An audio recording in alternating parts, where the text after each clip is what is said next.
Freestyle in the anchor, don't write that shit. Freestyle in the anchor. During the campaign conversations, because I was a Cook County commissioner, and so as buses were coming in, they weren't coming in to that magnitude. You know, the state of Illinois was providing shelter in hotels. And then they stopped, and then everything stopped. And so now I'm coming into this office with the idea of being the most pro-worker city in America, building the safest, most affordable city. And now we're faced with this crisis. And now individuals who were anticipating being prioritized, they did feel the experience of being overlooked, even though I responded to that crisis and still begin to expand on youth employment, mental and behavioral health, You can walk and chew gum abolishing at the the same sub-minimum time, wage. right? Like all of that work was being done. But the only thing that received attention was the tension and the crisis. And at that moment, when you ask what breaking would have looked like, I could have stood in that tension and stand on our values that we can take care of our siblings and the world as Joseph modeled in the Bible. You can do both and. Or I can become insular and become more nationalistic in our presentation, much like what we are battling with right now, and then just defend the honor, quote unquote, of protecting the home front against anyone who could be perceived as other or as an invader. And there could have been a political place for me to live and folks would have patted me on the back. And had I done that, the very people who voted for someone who was going to stand on their values, I believe that that critique would have been a lot harsher of me breaking away from my values than me standing on my values, even if people could not appreciate it or work or quite frankly suffer through it. And so I believe we're always better off suffering through those challenges because it's not just about how they define you in that moment. It's how you are able to carry on through the moments that await us. Wow. So what I hear in that answer, right, is I hear you naming that there was a moment that required some like moral courage as this political crisis that brought all this pushback in, you know, migrants being shuttled here intentionally to sow division.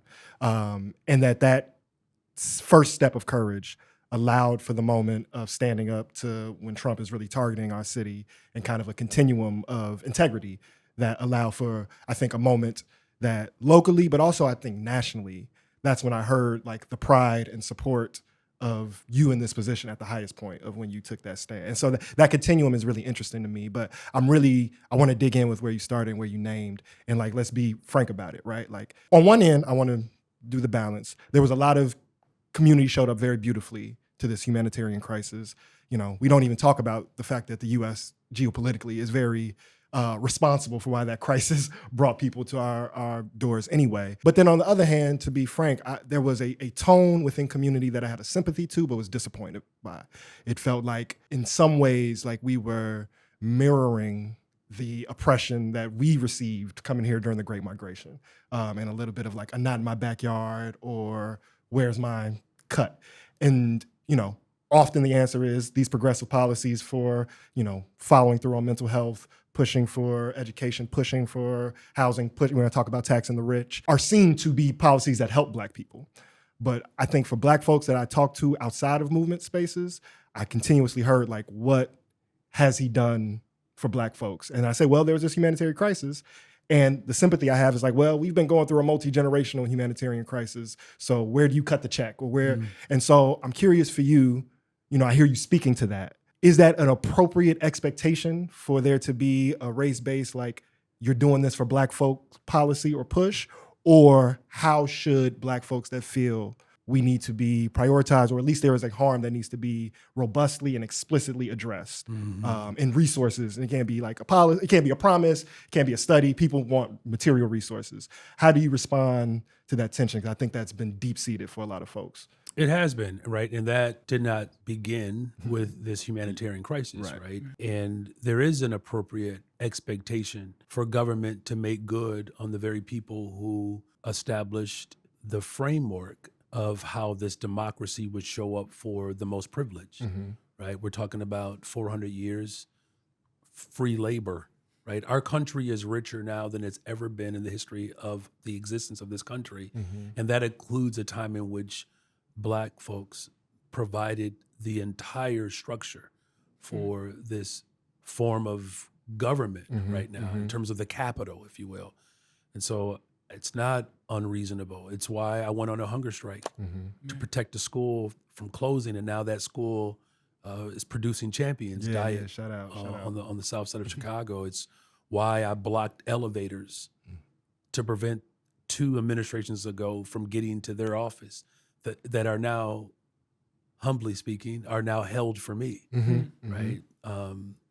And so it's interesting that you mentioned, the Great Migration, because if we're just being honest about it, the second migration, which is the migration that my family was a part of, where many of those individuals stayed on the west side. Yeah. We call that the decent migration here. See what I'm saying? Right. And there were a group of Black folks who were part of that first migration who felt a way about that second migration of our people, our own people. Which is true also within With other immigrant groups, exactly, from right? my own experience, German Jews and Eastern European Jews, Mexican first waves. Like this is a continuity of, we're established, now how do we respond to the people who are going through the same thing that we just overcame? Exactly, right? So there's that tension that already exists. Not to mention, I believe, what was also, ironic was that there were 30,000 Ukrainians that were here too,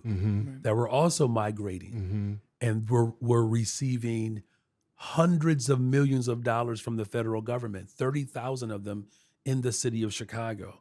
And there wasn't a mumbling word for it. Right.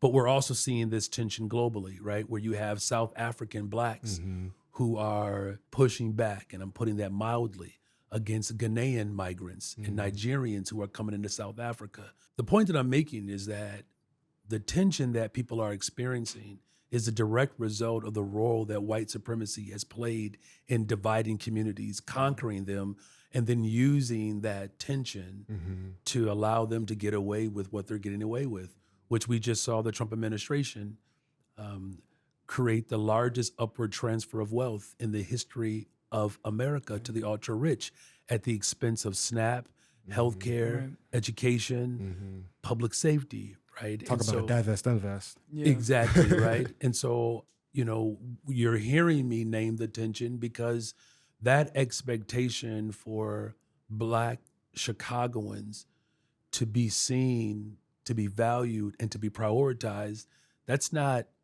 they're not missing the mark in that expectation. The issue that we had, quite frankly, was a couple of things. One, when we abolished the sub-minimum wage to create opportunities for workers who work in restaurants, overwhelmingly Black and brown, Black women in particular benefited from that.